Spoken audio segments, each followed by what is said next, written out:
For newlyweds Eleanor and Michael, their vows were meant to be the beginning of a quiet forever. But on that autumn evening, in the shadow of Havenwood's forgotten church, their loyal German shepherd froze before a moss-covered stone. Carved into its face were symbols no villager could read, glowing faintly against the forest floor. This was no blessing. It was a warning. A vow older than their own had been awakened. One powerful men would kill to erase. They didn't know that following valor's lead would pull them into a battle for their town's soul, a test of love, faith, and courage. Please support us by subscribing to the channel to follow this emotional journey. Eleanor Grace Bennett had just turned 25, and though she carried the softness of youth in her heart, her figure and face bore the quiet strength of someone who had endured and grown. Her hair was chestnut brown, long and loosely curled, cascading over the shoulders of a simple ivory dress that hugged her slender frame. Her eyes were hazel, restless with curiosity, steady with compassion. She was the kind of woman who smiled easily but did not bend easily. She had a kindness tempered by a will like oak. Standing beside her, Michael James Bennett looked every bit the man of 30. Broad-shouldered, sun-touched skin from years of working with timber, hands rough with calluses but steady as stone. He was a carpenter by trade, a craftsman who saw beauty in broken beams and forgotten barns, who could coax life out of wood with patience and care. His dark blonde hair was trimmed short, his jaw outlined with the shadow of stubble, and his blue eyes carried a calm that made others believe him when he said, "It will be all right." By their side padded Valor, a 4-year-old German shepherd with a coat of black and tan that shone in the afternoon sun. His ears were tall and sharp, his gait confident. Valor was no ordinary dog. He carried himself like a sentinel, intelligent, alert, but deeply bonded with Eleanor and Michael. He had been with Michael since the final lonely years of his apprenticeship, guarding him during long nights at the workshop. Now, he was as much a part of this new marriage as the rings on their fingers. The wedding had been simple, a ceremony in the white-painted church of Millersford, a timber town tucked in Oregon's forested hills. Friends and neighbors filled the pews, hymns echoed in the rafters, and the vows had been spoken with trembling sincerity. When the rice had been thrown and the bells had faded, Eleanor and Michael escaped down the gravel road leading into the autumn woods, eager for a moment of stillness before the celebrations swallowed them again. The world around them was a living canvas of October. The maples blazed red, the oaks burnished gold, and the air smelled of pine and wood smoke drifting from distant chimneys. Photographer forgotten, shoes slipping in the fallen leaves, Eleanor laughed as Michael lifted her by the waist and spun her beneath the canopy. Her veil caught the wind, fluttering like a banner of promise. Valor trotted ahead, his paws crackling the undergrowth, nose low to the ground, tail sweeping. He barked once, joyfully, then went silent. They followed the dog deeper until the laughter faded and the woods grew hushed, as if holding its breath. The light dimmed under the trees. A brook gurgled nearby, its surface scattered with dying leaves, and beyond it a small clearing opened, ringed with boulders crusted in moss. In the center lay something out of place. Half buried in soil, jutting at an angle, was a slab of stone. It wasn't the stone itself that froze Eleanor's breath, but what was carved upon it. Faint, weather-eroded yet unmistakably deliberate, lines curling into symbols, not English letters, not numbers, but something older, sharper, cut deep with intent. Valor stiffened, his ears pricked forward, tail lowered, and a low growl rumbled from his chest. He circled the stone once, hackles bristling, then turned to Michael and Eleanor as if demanding they see what he saw. Michael frowned, kneeling. He brushed away leaves and damp earth with his broad hand. The symbol came clearer, a spiral bound by jagged strokes, almost like a warning mark. He shook his head. Not logging company work. Too old for that. Could be native, but... His voice trailed off. Something in his tone carried unease. Eleanor stepped closer, the hem of her dress gathering soil, her breath clouding in the cooling air. Her hazel eyes searched the stone, then flicked to the silent trees surrounding them. The wedding glow in her cheeks began to ebb. Valor barked sharply, a single cutting sound that made the woods echo. He faced north, into the darker part of the forest where the undergrowth thickened. His body was rigid, eyes locked, as if something unseen stirred there. Michael rose, instinctively moving closer to Eleanor, one arm circling her protectively. "Do you hear that?" he whispered.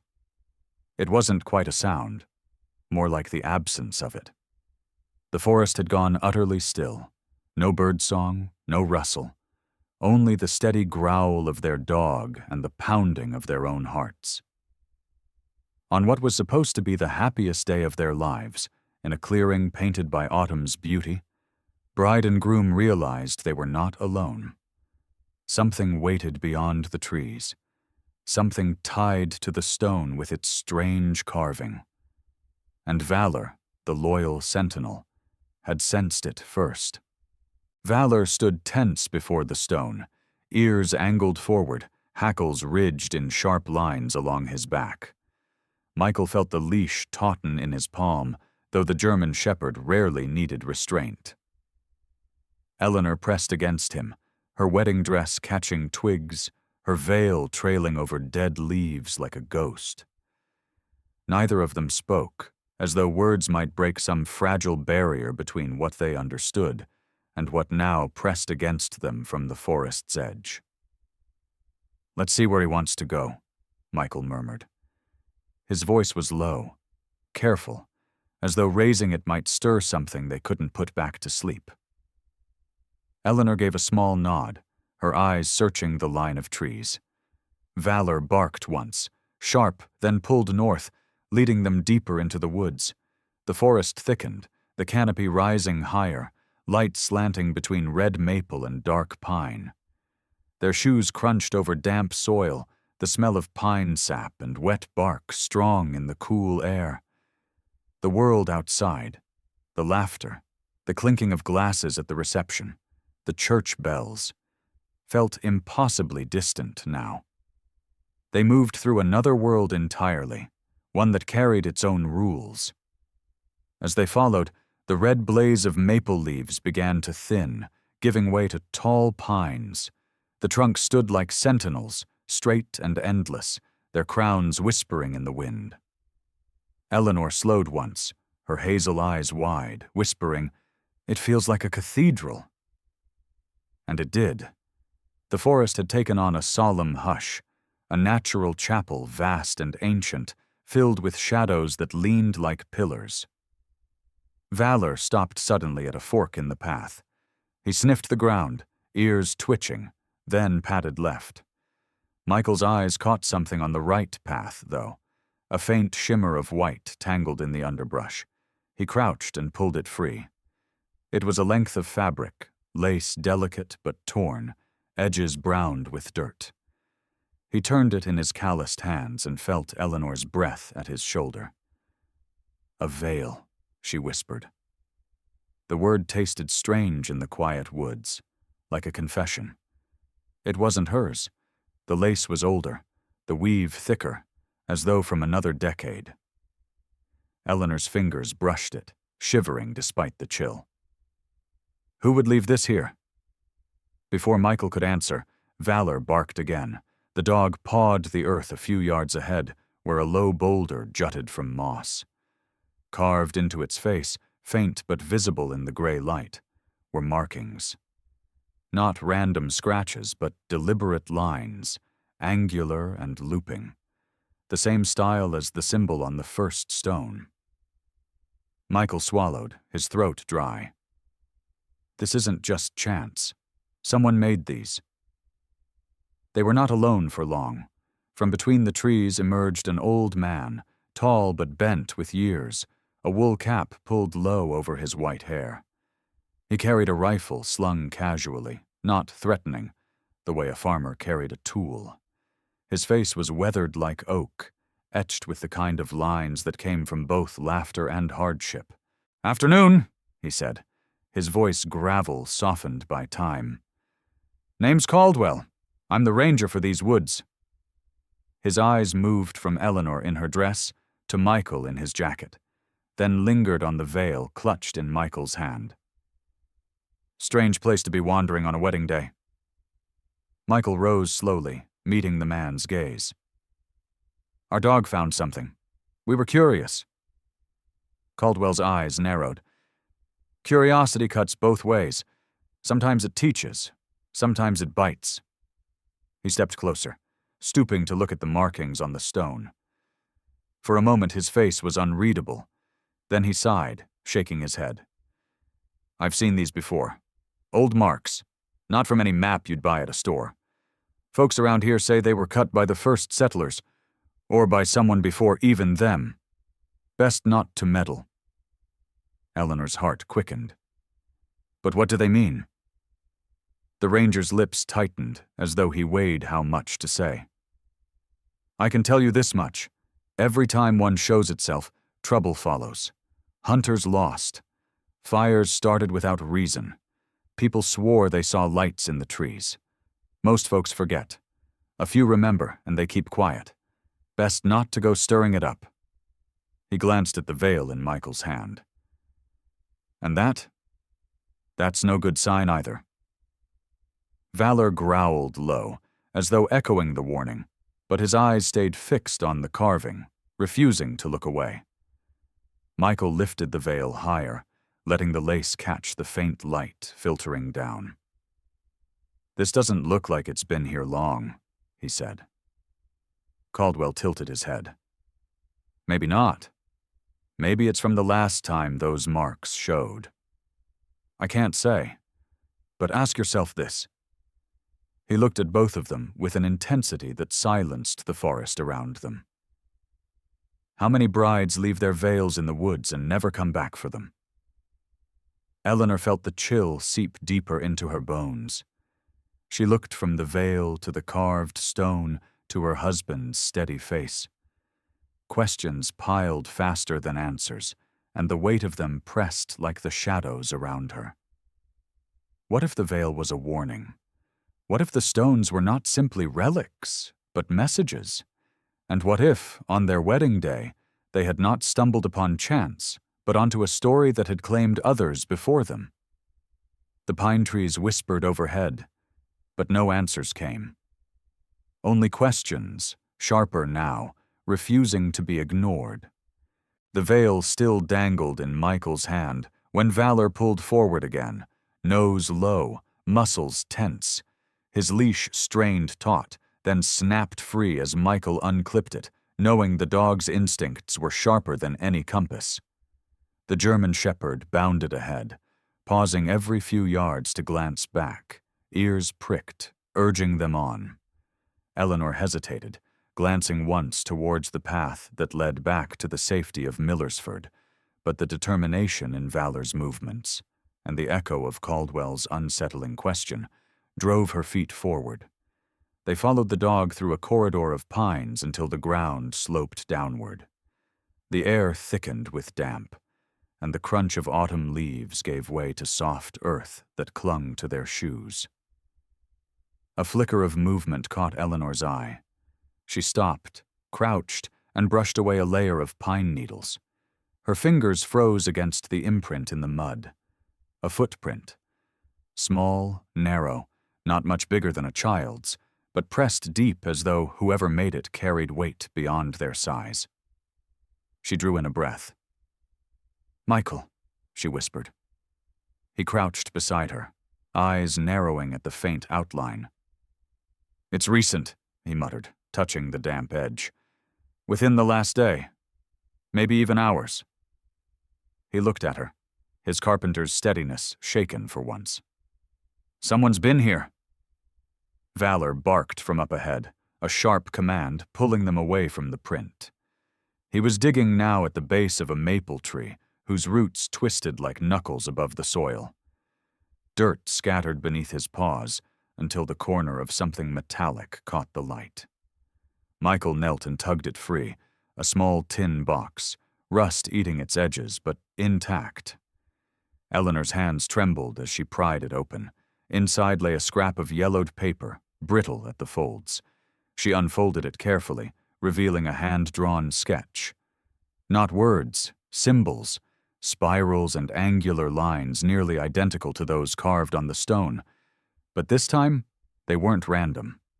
They were arranged in a sequence, like directions. At the bottom corner, a faint line curved into what looked like the shape of a hill. "A map," Eleanor whispered. Her hazel eyes lifted to Michael's, reflecting both awe and fear. The forest around them seemed to lean closer, branches arching as if listening. Valor whined softly, then took off again, nose pressed to the ground, guiding them forward along a faint trail nearly lost to time.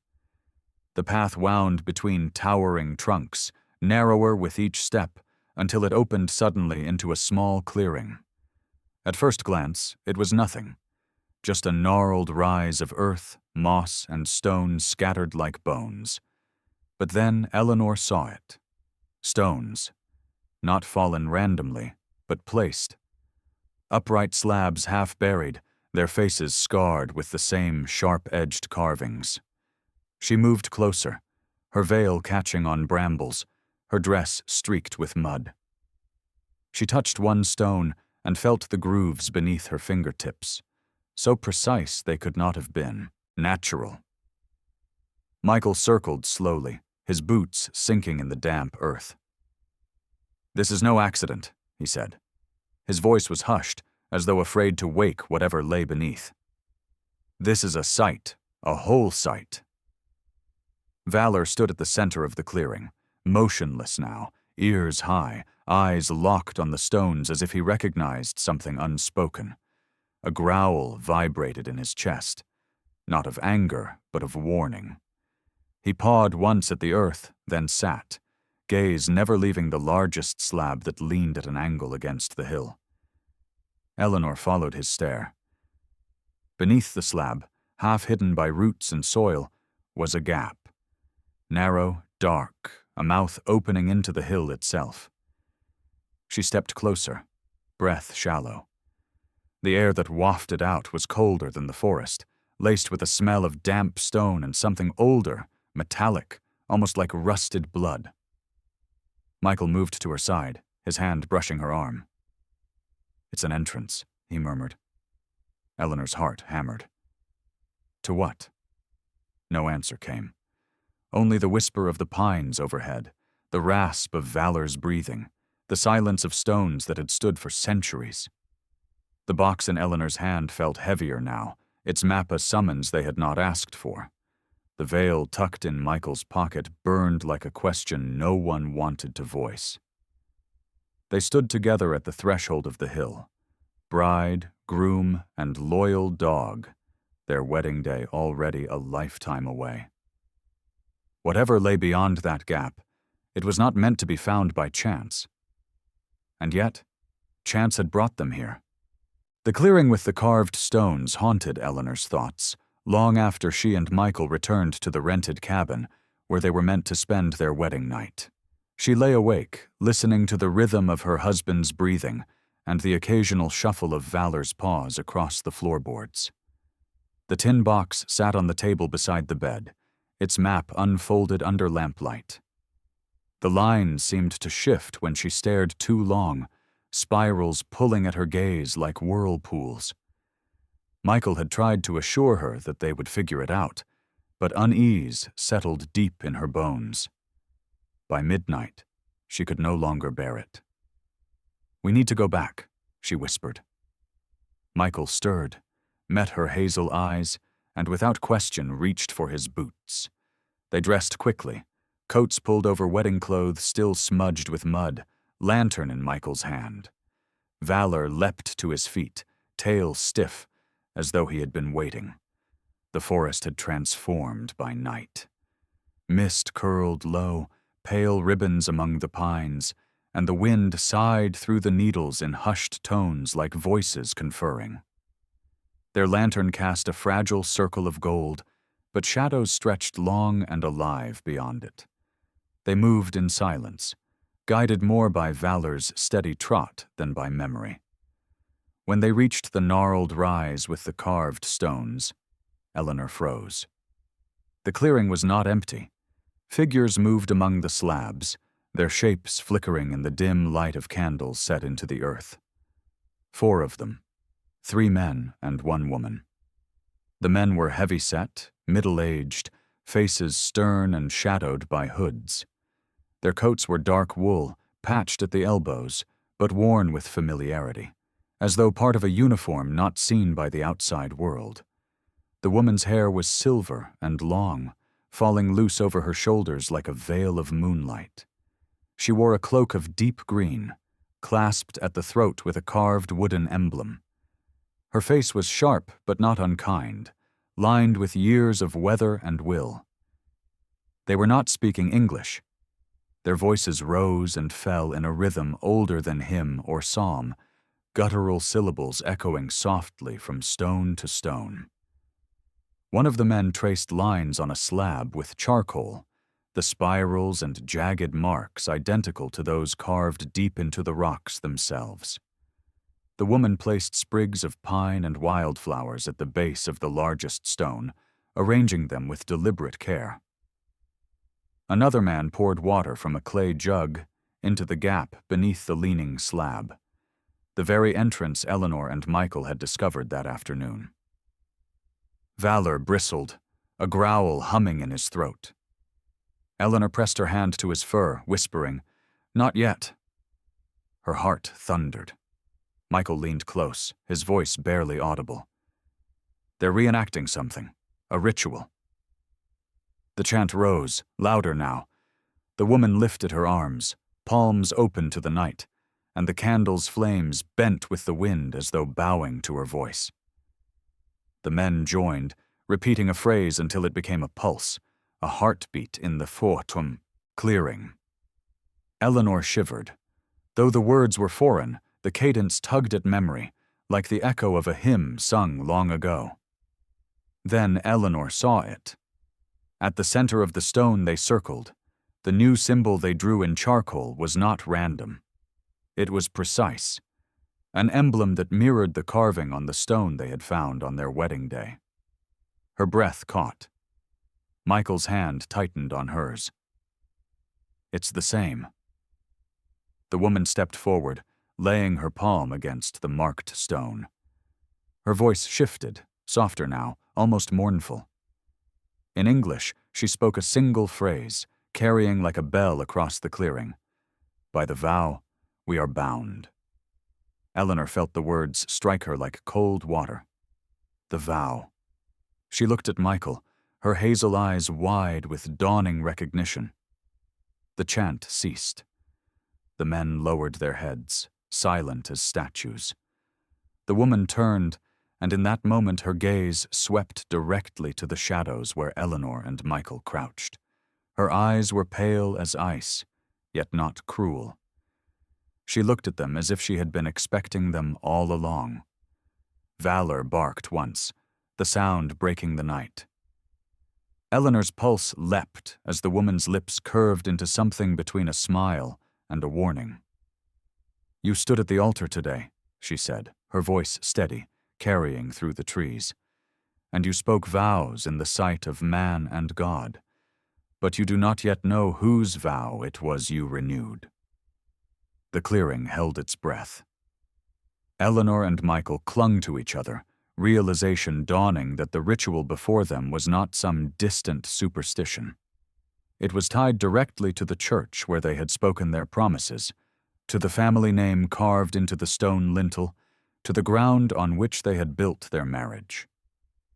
Their wedding day had not merely been blessed. It had been bound to something older, something neither of them yet understood. The woman's words still rang in Eleanor's ears. "But you do not yet know whose vow it was you renewed." The forest had gone silent after that pronouncement, the candles flickering low as though reluctant to burn. Michael tightened his grip on Eleanor's hand. His instincts as a craftsman, as a man used to solving problems with steady hands and clear logic, told him not to run this time. If these people knew something about the stones, about the carvings and the vow, then answers were within reach. He rose slowly from the shadowed underbrush, his tall frame emerging into the dim light of the ritual circle. Eleanor clutched his sleeve, whispering, "Michael, wait!" But he pressed forward, lifting his hands in peace. "We don't mean to intrude," he said, voice even. "We were married today, at the church in town. Our dog found the stone, and then we found you. We only want to understand." Eleanor followed reluctantly, her ivory dress dulled with dirt and pine needles, lantern trembling in her hand. Valor padded between them, ears tall, gaze sweeping the strangers. His body tensed, ready, but his bark was held in check.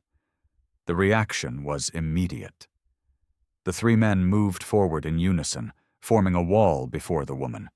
One of them, taller, with a face carved like granite, snarled, "You should not be here." His accent was faintly Appalachian, words clipped, rough with old resentment. Michael stopped short. "We stumbled upon this place by accident," he insisted. "We don't wish you harm.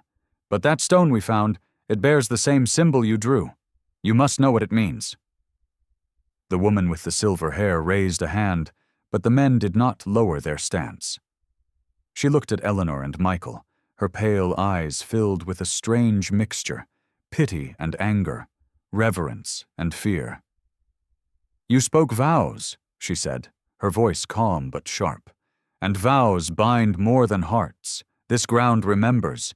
The church you chose was built on land promised long before your love was born. By speaking there, you have stirred what should have slept." Her words sent a cold thread through Eleanor's chest. She stepped closer, unable to stop herself. "But why us? We didn't know. How could our vows be tied to this?" One of the men spat into the dirt. "Ignorance does not absolve. Every generation forgets, and every generation pays the price." Michael's jaw tightened. He felt the weight of Eleanor's fear pressing against him, but his pride flared. "We will not be judged for something we never agreed to. If there is a debt, tell us what it is. Don't hide behind riddles." The largest man stepped forward, shoving him hard in the chest. Michael stumbled back, his boots sliding in the soft earth, nearly falling against one of the standing stones. The woman hissed something sharp in their guttural tongue, and the men froze, but their eyes burned with hostility. Eleanor gasped and pulled Michael away, clutching his arm. The lantern's light swung wildly, shadows lunging across the stones. Valor barked then, a deep, thunderous note, his body angled protectively between his humans and the circle. "You do not belong here," the woman said firmly. Her earlier calm had vanished, replaced with finality. "Leave, before the vow claims you fully." Michael's chest heaved, rage and humiliation colliding inside him. He wanted to stand, to demand, to force the truth from them. But the raw threat in the men's eyes and Eleanor's terrified grip anchored him. He took a step back, then another, retreating toward the trees. Eleanor dragged at his arm, her breath shallow, her eyes glassy with fear. They broke from the clearing, stumbling through the undergrowth. The forest swallowed them quickly, candlelight fading behind. Michael's shoulder ached where he had been shoved. His pride stung even more. Eleanor's veil tore further, snagging on a branch, but she didn't stop to retrieve it. Valor stayed close, growling at every sound, his body quivering with restrained energy. By the time they reached the dirt road leading back toward town, Eleanor was trembling. She clung to Michael's arm, tears spilling unbidden. "What if we've done something terrible without knowing?" she whispered. "What if our marriage is cursed?" Michael shook his head fiercely, though doubt had already rooted in his gut. "We made vows to each other, not to them. Whatever they believe, it's their madness, not ours." Yet the conviction in his voice faltered at the memory of the carved stones, the map in the box, the woman's piercing eyes. They returned to the small cabin at the edge of town, meant to be their honeymoon retreat. But the fire Michael built in the hearth did not chase away the chill. Eleanor sat curled on the bed, staring at the tin box on the table. Michael paced the floor, fists clenching, unclenching. Between them lay silence too heavy for a wedding night. Valor sat before the door, unmoving. His ears were sharp, his eyes glowing in the firelight. Every so often he turned his head toward the dark forest beyond the window, as if listening to something they could not hear. Eleanor followed the dog's gaze, her voice barely a whisper. "He knows it's not over."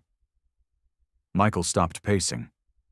He looked at Valor, then at Eleanor, and for the first time since they had met, he could not find words of assurance. For the first time, he felt powerless to shield her.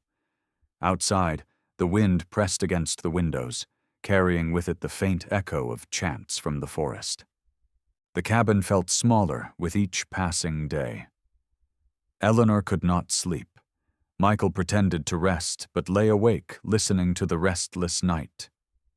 Valor, the German shepherd, paced between the hearth and the door, as if his loyalty demanded he guard them from an unseen force. Neither of them wanted to return to the gnarled grove where they had been humiliated, but silence only sharpened their questions. By the third evening, Eleanor rose, her wedding dress replaced by a simple wool skirt and a cardigan, her dark hair tied back with a ribbon. She looked at Michael with tired but determined eyes. "We can't hide forever. We need to face them again. Maybe Valor can do what we could not." Michael, leaning against the window frame, exhaled slowly. His hands were calloused from years of carpentry, yet he felt unsteady now, like a novice with tools too heavy. He nodded once, and together they set out. The forest welcomed them back with neither hostility nor warmth. Autumn leaves crunched beneath their boots, and the scent of wet earth filled the air. The memory of the chant still lingered, echoing in the silence. Valor trotted ahead, his silver and black coat glinting faintly under the rising moon. His tail wagged once, twice, then stilled, as though he too knew they approached something sacred. They reached the clearing near the standing stones.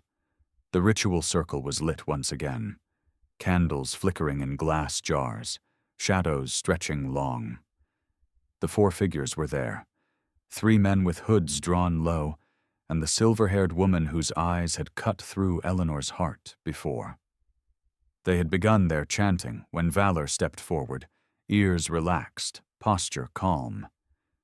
Eleanor squeezed Michael's hand. "Let him go," she whispered. Michael hesitated.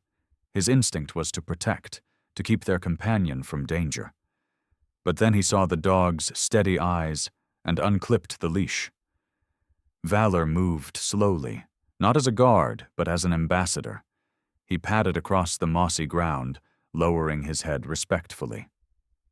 The men stiffened, but the woman raised her hand. "Wait." Her voice softened. Valor stopped just before her, tail giving the faintest wag. She reached down, her pale fingers brushing his head. He leaned into her touch, sighing, his body language unthreatening, utterly calm. Something shifted. The hostility of before melted into curiosity. One of the men removed his hood, revealing a gaunt face framed by graying hair and eyes tired from sleepless years. He spoke low. "He bears no fear. Perhaps neither should we. Eleanor and Michael stepped closer, emboldened. Eleanor's heart raced, but Valor's ease steadied her. "We only want to understand," she said softly. "What are these stones? Why do they tie to our vows?" The woman's eyes flickered, studying them. She drew a slow breath and began. "These stones were raised by those who first broke this land," she said, voice heavy with memory. "Our families. We were children of the mountains, settlers on wild soil. The winters were cruel, the earth unyielding. We thought God had abandoned us. But then a man came, a preacher. He did not come with fire or condemnation, but with words carved in patience. He taught us to bind ourselves to the land, to honor it as we honored our families." Michael frowned. "A preacher?" The woman nodded. "Reverend Caleb Whitlock. He was our teacher, our keeper of the signs." Michael's breath caught. That name. He had seen it once, etched faintly in the family Bible tucked away in a cedar chest at his parents' house. Caleb Whitlock, 1819, 1872. Eleanor turned to him, her eyes wide. "Michael, wasn't Whitlock your grandmother's family name?" He swallowed hard, his throat dry. "Yes, my grandmother told me stories of a stern minister, but I never thought—" He broke off, shaken. The woman continued, her hand still resting lightly on Valor's head. "Your ancestor marked the stones with the vow that as long as his bloodline remained, the promise to guard this land would live. Each wedding, each union, was meant to renew it. For generations, the memory has thinned, forgotten in pews and sermons, but tonight—" She glanced at Eleanor. "Your vows woke the covenant again." The weight of her words pressed on them both. Eleanor felt her knees weaken. She thought of her mother, gone these 5 years, who had once whispered that love was never just between two. It echoed through generations. She thought of Michael's quiet determination, his hands building more than wood, building a life. And now she saw it was all bound in ways neither of them had chosen, but could no longer deny. Michael staggered back a step, shaking his head. "So you're telling me, by marrying Eleanor in that church, I've inherited a burden? A contract I never signed?" The gaunt man spoke. "A promise is not always chosen. Sometimes it is born. But promises shape us nonetheless." Eleanor reached for Michael's hand, her voice trembling. "Maybe it isn't a curse, Michael. Maybe it's an inheritance. Something your family left unfinished." He looked at her, the storm in his gray eyes slowly quieting. The memory of his father's grave surfaced, the man who had taught him to shape wood, who had carried unspoken regrets. Michael had always feared that his family's legacy was silence, work, and nothing more. But now here was a different story, one hidden beneath soil and stone. Valor barked once, sharp but not hostile, as though punctuating the revelation. The silver-haired woman knelt, drawing a simple symbol in the dirt with her finger, the same shape etched on the stone they had first seen on their wedding day. "This was your ancestors' mark," she said, "and tonight it shines again." Michael stared at it, then at Eleanor, then at the circle of strangers who were no longer quite enemies. He whispered, "Then maybe our vows weren't just ours. Maybe they were his, too." Eleanor pressed closer, her fingers intertwining with his. Her heart beat with fear and wonder all at once. She realized their marriage had already changed, no longer only a bond between them, but a thread woven into something ancient, something alive. The candles flickered. Valor leaned calmly against the woman's hand, and for the first time since their wedding night, Eleanor felt less afraid. What frightened her now was not the strangers, not the vow, but the possibility that destiny had chosen them for more than just each other. The night grew deeper. the stars veiled by drifting clouds. The forest seemed to lean in, listening, as though it too waited for what would come next. The night after their uneasy truce, Eleanor and Michael followed the silver-haired woman and her companions deeper into the woods. Valor padded ahead, nose low, as if the path was already written into his memory. The woman carried a lantern, its glow barely enough to push back the darkness, revealing only fragments of the twisting trail.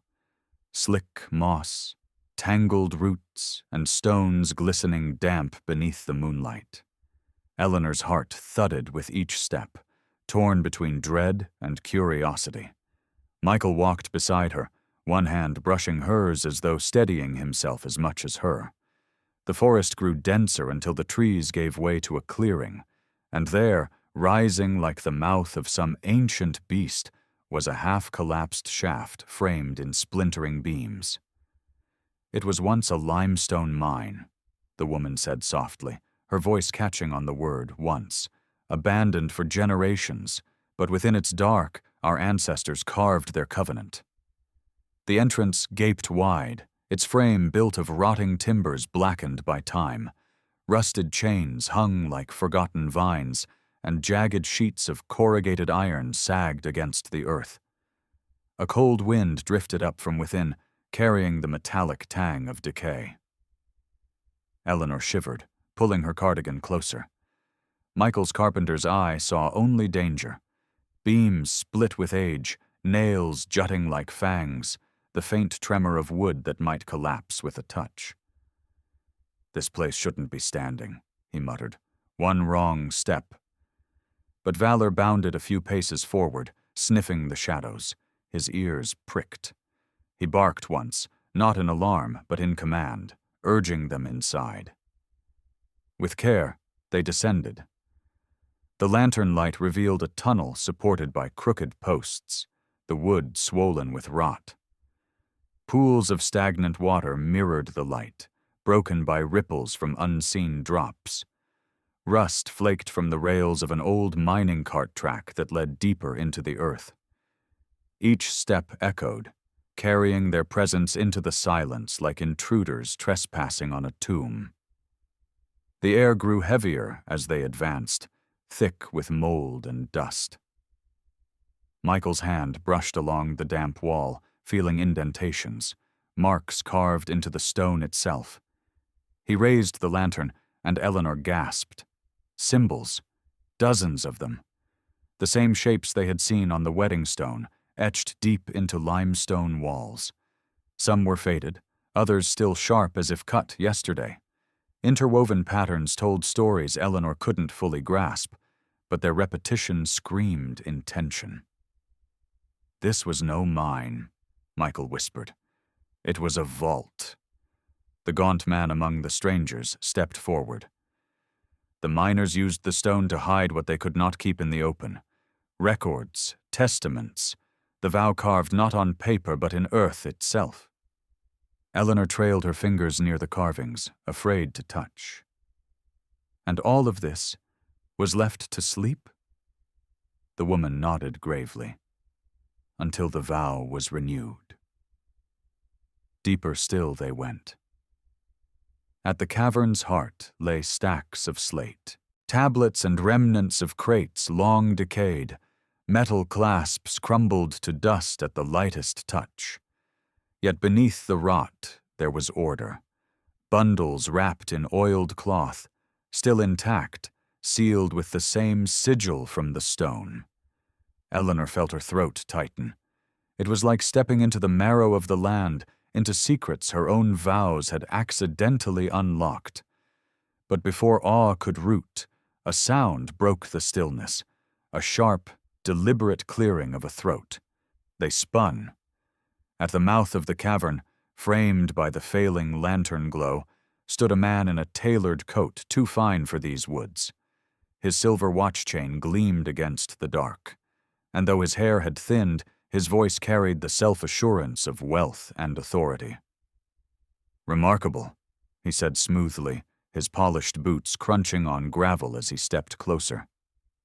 I thought the stories were nothing but backwoods superstition. Yet here it is, a mine filled not with ore, but with relics. The strangers stiffened, their circle closing protectively. Eleanor clutched Michael's hand, and Valor let out a low, steady growl. The man removed his bowler hat, revealing sharp eyes that glinted in the lantern light.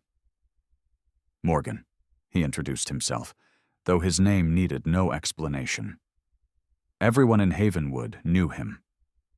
Henry Morgan, the wealthiest land investor in the county, a man whose influence reached into every church pew and council chair. "What do you want?" Michael demanded, voice edged. Morgan smiled thinly. "What I've always wanted. Progress. This forest sits atop valuable limestone. For years I've petitioned to buy it, and for years sentimental fools delayed me. Now I see why. They feared what I might find." He gestured to the carvings with a gloved hand. Ancient scratches in stone, whispered prayers from dead men. Charming, really, but hardly worth standing in the way of industry. Eleanor's pulse quickened. "These aren't scratches. They're a legacy." Morgan's expression cooled. "Legacy does not feed towns, Mrs. Whitlock. Jobs do. Commerce does. You and your husband may cling to romance, but I assure you, the council won't side with children chasing ghosts. This mine, this forest, this land, it will be mine. And when it is, every last stone will be quarried until nothing remains but profit." The silver-haired woman stepped forward, eyes burning. "This land was consecrated long before your kind drew maps. You cannot sever it."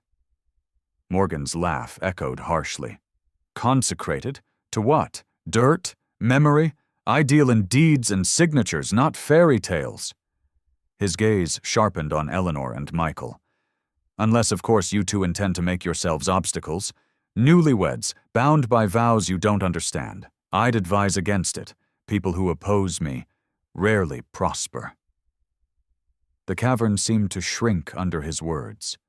The rotting beams loomed, groaning faintly as though straining under invisible weight. Valor's growl deepened, his muscles taut, ready to spring. Eleanor felt the threat coil around them, pressing against her chest. Michael stood taller, though his voice was tight. "We won't let you destroy this." Morgan's smile turned sharp, a blade hidden in courtesy. "Then you've already chosen your side. Be warned, it's a losing one." He tipped his hat, turned on his polished heel, and walked back into the tunnel. The echo of his boots faded, leaving only dripping water and the crackle of their lantern. But the shadow of his threat clung to the cavern walls, heavier than the rot and rust. Eleanor squeezed Michael's hand, her whisper trembling. "He'll try to take it all. Everything we've found, everything your family left." Michael's jaw clenched. "Then we'll fight him." Valor barked once, sharp and certain, as if sealing the vow. But deep inside, Eleanor knew. Their wedding vows had awakened not only an ancient promise, but also a battle against a power that would stop at nothing. And the true test of their bond had only begun. The morning after their descent into the mine, Eleanor and Michael awoke to the sound of horses and wagon wheels in the distance. When they opened the cabin door, the air felt heavier than usual, and at the base of the hill stood two men in uniform jackets with brass buttons gleaming in the sun. Between them was a stern-looking woman with a leather satchel tucked beneath her arm. She adjusted her spectacles, scanning the little cabin as if she were appraising a property, not visiting newlyweds. "Mr. and Mrs. Whitlock," she called, her voice crisp, official. "I am Miss Albright, representing the Havenwood County Council. I have been sent to conduct an assessment." Michael stepped forward, chest squared. "Assessment of what exactly?" Miss Albright drew a folded document from her satchel, her tone clipped but rehearsed. "There has been a petition filed by Mr. Henry Morgan, regarding the land surrounding the abandoned mine and its adjacent forest. He argues the site is hazardous, unregistered, and has no recognized cultural or historical value. He has requested immediate clearance for private development. Eleanor's blood ran cold. She could almost hear Morgan's oily voice in the woman's words. "But it's not just a mine," she protested. "It's a record. It's history." Miss Albright's gaze was cool, though not unkind. "If you wish for it to be recognized as such, you must provide tangible evidence and present it to the council. Until then, the land remains open to sale. Mr. Morgan has already offered a considerable sum." Michael felt his jaw tighten, but before he could speak, the silver-haired woman from the ritual group stepped out of the trees. Her hood was down, her face pale but resolute. "If you erase the stones, you erase us," she said. Miss Albright raised an eyebrow. "And who might you be?" "I am Anna Whitlock," the woman replied, voice low but steady. "My people came here with the Reverend Caleb Whitlock. We carved those signs. They were prayers, vows, records of our survival. If the land falls, our last link to our forebears falls with it." Her voice trembled, and Eleanor realized it wasn't just anger. It was fear. Anna's hands shook slightly as she clutched the folds of her cloak. "We have hidden for so long," she whispered. "If the forest is sold, we lose not only the stones but our shelter. We will scatter. Our children will grow up without knowing who they are." The vulnerability in her words struck Eleanor like a blow. This wasn't only about ancient carvings. It was about a living, fragile community bound to memory. Miss Albright studied Anna with narrowed eyes, her pen scratching across her ledger. "That may be your belief. But the law requires more than belief. The council will need documentation, proof of cultural significance, testimony beyond oral tradition. Without it, the land defaults to auction." Michael stepped forward, the fire in his voice, surprising even Eleanor. "Then we'll give you proof. We'll bring whatever is required. We'll find experts if we must. But you cannot tear down our vows, our land, our history for the sake of a quarry." Miss Albright closed her ledger, her expression unreadable. "The council convenes in 90 days. If by then you cannot present a compelling case, the deed will be transferred to Mr. Morgan, and demolition will proceed." She slid the folded document into Michael's hand. "You may consider this your notice." The officials turned and departed, leaving a trail of dust down the road. The silence that followed was suffocating. Eleanor looked at Michael, her heart pounding. 90 days, she whispered. "That's all." Anna stood trembling, her hands gripping the edges of her cloak. Her eyes met Eleanor's, wide with a desperate plea. "If you fail, we lose everything. I have watched the world forget us once. I cannot watch it happen again." Eleanor reached for her hand, gripping it firmly. "You won't. We won't let that happen." Michael unfolded the paper, the official seal glaring like a challenge. His hands shook slightly, but then he drew in a breath, squaring his shoulders. He turned to Eleanor, to Anna, to Valor, who stood by the door with his ears tall, as if he understood every word. "We've been given a vow," Michael said, voice steady as steel. "Not just to each other, but to this land, to these people. We will not walk away from it." Eleanor's eyes filled, but her spine straightened. She placed her hand over his. "Then let this be our promise." They looked at the weathered woman whose life depended on their fight, and at the loyal dog whose bark had first led them here. Together, in the quiet of the fading day, they spoke the words that would define the months ahead. "We will fight for this home, whatever it takes." The vow hung in the air, not fragile like parchment, but strong like stone, binding them to the struggle that was now theirs. The notice from Miss Albright still weighed heavy on the table in the cabin when Michael and Eleanor made their decision. They would not fight Morgan from the shadows of the forest. They needed a foothold in plain sight, a place not only for themselves, but also for Anna and the others who had carried the covenant silently for so long. The answer came in the form of a house, if one could still call it that.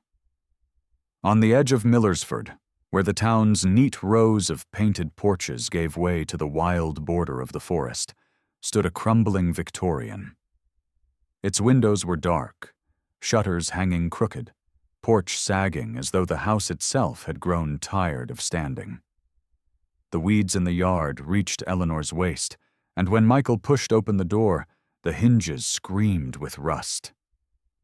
"This is it," Eleanor whispered, hand over her mouth as she stared at the mildew-stained wallpaper and the sagging staircase. Michael's eyes, however, were not on the rot. They traced the solid beams hidden beneath the ruin, the bones of the house. He touched a hand to the railing, feeling the stubborn endurance of oak beneath the dust. "It's strong where it matters," he said. "It just needs people who believe in it again." They signed the papers with what little savings they had left. The deed did not feel like a victory. It felt like a dare. News traveled fast in Millersford. By the week's end, whispers curled through the town like smoke. The newlyweds bought the old Whitmore place. They say they're bringing outsiders to stay there, strange folk from the woods. By the time Eleanor and Michael arrived with Anna and two of her companions, a small crowd had gathered across the street. Men leaned on fences, women clutched baskets, eyes filled with suspicion. A voice called out from the group, "You're dragging trouble into Millersford. Don't make your fight ours." Another chimed in, "That house should have been torn down years ago. You'll just bring ruin." Michael felt Eleanor stiffen beside him. She reached for his hand, and for a moment he wondered if they had miscalculated, that perhaps they would fight their 90 days utterly alone. But Valor stepped forward, his paws thudding on the porch steps. He stood tall, ears pricked, amber eyes scanning the crowd. He did not growl. He did not bark. He simply sat beside his humans, a sentinel of calm certainty. It was Eleanor who broke the silence. She mounted the porch, her voice shaking at first, then growing steady. "On our wedding day, we found something we didn't expect. A stone in the forest, carved with the same symbols our ancestors once used to mark promises. Those symbols led us to people who never forgot what this land meant. And now, because we spoke our vows in the church built upon that covenant, we've been given a choice. Forget it or protect it." Her eyes swept the crowd, catching the wary gaze of the grocer's wife, the doubtful stare of the blacksmith, the curious glance of a boy perched on his father's shoulders. Michael stepped up beside her, voice strong. "We know many of you see this house as an eyesore, just as you see our fight as a burden. But this house, like our vows, still has good bones. We believe it can be something more, a home, a refuge, a place that tells the truth about who we are and where we came from. We aren't asking you to fight Morgan for us. We're asking you to stand with us, for Millersford, for its legacy, for your children." He looked down at Valor, who gave a soft whine, tail brushing the porch as if in approval. Then the dog climbed one step higher and sat directly between the couple and the crowd, his presence anchoring the moment. Something shifted. It wasn't a cheer, not yet, but silence softened. An older man, Mr. Harland the carpenter, stepped forward, rubbing his beard. "I know that house," he muttered. "My father worked on it before the war. The beams are oak, worth saving if someone's willing to put the sweat in." Behind him, Mrs. Porter, who ran the bakery, raised her chin. "If they're willing to fight Morgan, that's more courage than most of us have shown. I'll send bread every morning. Workers can't fight on empty stomachs." The shift rippled outward. A farmer offered timber. The pastor of the small church nodded solemnly, promising his congregation's hands. A seamstress pledged curtains once the windows were mended.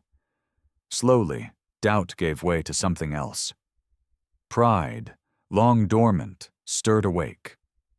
Within days, the old house rang with hammers and saws. Men hauled out rotted boards. Women scrubbed walls until the faded wallpaper gave way to clean plaster. Children carried buckets of nails, giggling as they trailed behind Valor, who patrolled the yard like he was herding them into order. His silver-black coat grew dusty with plaster, but he bore it with dignity, pausing often to rest his head against Eleanor's leg or nudge Michael's hand. At night, lanterns glowed from the house for the first time in decades. Neighbors who had once muttered about curses now lingered on the porch with mugs of coffee, telling stories of the town's past. Anna and her companions blended quietly into the work, their voices low as they traced symbols on beams before they were sealed away, prayers hidden like signatures. Eleanor watched it all with tears she did not try to hide. She saw the way the community, once skeptical, began to claim the house as theirs. Michael, stripped to his shirt sleeves, swung a hammer with calloused hands, his face streaked with sweat and sawdust, and she thought, "This is what vows are meant to build." By the 90th evening, the house stood transformed. Its porch was straight, its roof sound, its windows filled with glass instead of boards. It was not perfect. Patches of paint still peeled, and the yard was a tangle waiting for spring. But it was alive. And it was theirs. The people of Millersford gathered, before it, admiring their work. Mr. Harland slapped Michael's shoulder with rough affection. Mrs. Porter pressed a loaf of honey bread into Eleanor's hands. The pastor laid his blessing on the threshold. But as the night settled, the weight returned. The council's judgment had not yet come. Morgan's influence still pressed like a storm on the horizon. The house, reborn through sweat and unity, was strong, but its fate lay in the hands of law and power. On the porch, Eleanor leaned into Michael's side. Valor curled at their feet, head resting on his paws, his eyes half closed but alert. The murmur of neighbors filled the air like a hymn. "We've done all we can," Eleanor whispered. Michael looked at the house, then at the people who had built it with them, and finally at the forest stretching dark behind. His jaw tightened. "Now we wait for judgment." The lanterns flickered, the crowd dispersed, and Millersford exhaled with quiet pride. But the story was not finished. The final word still belonged to the council. And to destiny. The courthouse of Millersford had never seen such a crowd. The building itself was modest, a 2-story brick structure with a whitewashed facade and a bell that tolled the hours. Yet on that morning, its wooden pews and gallery seats were filled to bursting. Farmers with soil still under their nails sat beside merchants in pressed coats. Children swung restless legs as mothers hushed them. At the front, Judge Harlan, a stern man with spectacles perched low on his nose, presided with an air that mixed patience and weariness. On one side of the chamber sat Henry Morgan, polished as ever, his dark suit immaculate, his silver watch chain gleaming under the morning light that streamed through tall windows. Behind him, clerks stacked papers thick with ledgers, profit projections, and letters of intent. His voice, when he rose, carried like a hymn of commerce. "Your Honor, esteemed counsel," Morgan began, bowing with practiced grace. "I stand before you not to trample tradition, but to ensure Millersford's future. Beneath those hills lies limestone enough to enrich this town for decades. Jobs, revenue, schools, roads, progress. All that stands in the way are carvings of uncertain origin, guarded by sentiment and superstition. Shall we mortgage our children's future for scratches in stone? He gestured broadly, his figures crisp and compelling. Numbers filled the air. Tons of stone, wages for laborers, taxes for schools. Murmurs rippled through the audience, some nodding, others frowning. Morgan sat, smug, as though he had already bought the verdict. Then it was Eleanor and Michael's turn. They did not have fine suits or polished words. Eleanor wore a simple navy dress, her hair pinned with a comb borrowed from Mrs. Porter the baker. Michael wore his one good jacket, patched at the sleeve. Valor walked at their side, permitted only because Judge Harlan himself had waved aside objections. The German shepherd settled at their feet with quiet dignity, eyes gleaming, tail curled neatly. Michael began, his voice steady but plain. "Your Honor, folks of Millersford, I am no man of law or ledgers. I work with my hands. But when my wife and I spoke our vows at the church, we stumbled upon something larger than ourselves. We found the stones, we found the carvings, and we found people who never forgot what they meant." Eleanor stepped forward then, unfolding a bundle wrapped in cloth. She laid it gently on the table before the judge. Inside were the tablets and documents salvaged from the mine, slate etched with symbols, scraps of parchment sealed in wax that still bore the mark of Reverend Caleb Whitlock. The hush in the room was palpable. "These are not scratches," Eleanor said, her voice trembling but clear. "They are prayers, records, promises carved into the very marrow of this land by those who bled and built Millersford. We are not asking to stop progress. We are asking not to erase the foundation on which it stands. A wedding may last a day, but a vow can outlive centuries. If we protect this ground, we are not preserving superstition. We are passing down a heritage to children not yet born." From the gallery, Anna Whitlock rose. Her cloak, black but clean, lent her the air of a relic herself. She spoke quietly but with weight. "My family has kept the memory. Hidden, yes, because we feared ridicule. But without the stones, without the forest, we are nothing. We will scatter. Millersford will forget the hands that planted its first fields and carved its first prayers." The judge leaned forward, eyes scanning the tablets. His fingers traced the grooves of one symbol. The murmurs now were different, softer, reverent. A farmer in the back whispered, "My grandfather spoke of those signs." Mrs. Porter dabbed her eyes with a handkerchief. Even Mr. Harland, the carpenter, cleared his throat gruffly as if to cover emotion. Morgan rose sharply. "Your Honor, this is sentiment, not statute. You cannot build roads on prayers." But Judge Harlan silenced him with a raised hand. He adjusted his spectacles, his voice grave. "Perhaps not. But a community is not only its roads. It is its memory, its vows, its soul. And the law, Mr. Morgan, does not serve profit alone. It serves people." The gavel struck once, echoing like thunder. "This council recognizes the Whitlock Forest and its stones as a site of cultural heritage. It shall not be sold or quarried. It shall be preserved as a legacy for Millersford." The chamber erupted. Some clapped, some wept, some simply breathed relief. Morgan's face drained of color, his polished confidence cracking. He gathered his papers in stiff silence and stormed out, the echo of his boots sharp but powerless. Michael turned to Eleanor, his eyes shining not with pride but with gratitude. Valor barked once, a joyous, triumphant sound that rolled through the chamber and lifted the mood higher still. That evening, as the sun bled gold across the treetops, Eleanor and Michael returned to where it all began. The clearing was quiet, the standing stone at its center glowing faintly in twilight. Eleanor knelt, running her fingers across the carvings. Michael stood beside her, hand resting on her shoulder, eyes solemn. "Thank you," Eleanor whispered, "to the land, to their ancestors, to the God who had brought them here." Michael bowed his head, murmuring, "We promise to keep this, to keep them, to keep us."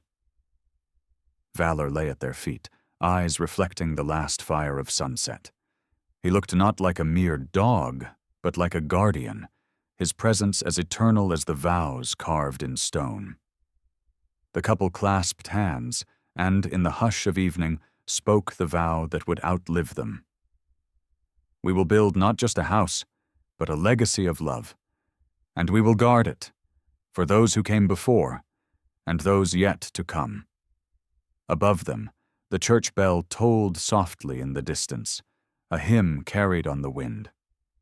And in that moment, Eleanor and Michael knew their wedding day had not only bound their hearts, it had given them a diocese of memory, a covenant of hope, and a home sanctified by both love and history. Sometimes, what begins as an ordinary vow between two souls can awaken something far greater, something only God Himself could have woven into time. Eleanor and Michael believed their wedding day was just about love, yet the Lord used it as a key to unlock memory, to bind community, and to remind us that the promises we make ripple far beyond our own lives. The stones, the forest, the legacy, these were not chance. They were God's way of showing that love, when rooted in faith, becomes a miracle that no power of greed can erase. And so it is with us. In our daily lives, the smallest vows, kindness to a neighbor, care for the earth, forgiveness given freely, may carry weight we cannot see. God watches, remembers, and turns these choices into seeds of blessing for generations to come. If this story touched your heart, I invite you. Share it with someone you love, leave a comment telling us where you are watching from, and subscribe so these stories of hope and faith can travel farther. May the Lord bless you, keep you, and remind you that even in the ordinary moments of life, His miracles are waiting.